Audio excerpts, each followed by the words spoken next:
Court will start in Kansas. That's right. It's the first of its kind in the state to help the brave men and women who once fought for our country. 41 Action News anchor Richard Sharp explains how this works. The American flag, it's a symbol. It means so much to our veterans who serve our country. Unfortunately, some of those veterans end up at the courthouse in trouble with the law.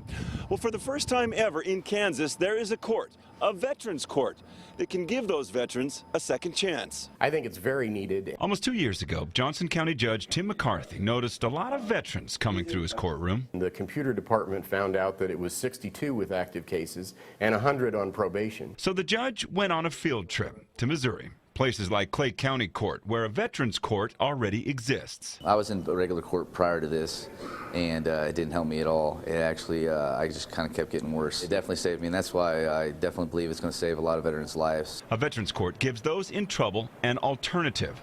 Veterans are given a strict schedule for drug and alcohol testing, frequent court appearances, and a mentor who is also a veteran. They're alone, and this has been one of the great things, being able to work with them and listen to what they have to say. Back in Johnson County, Kansas, Judge McCarthy had an uphill battle getting the Veterans Court there established.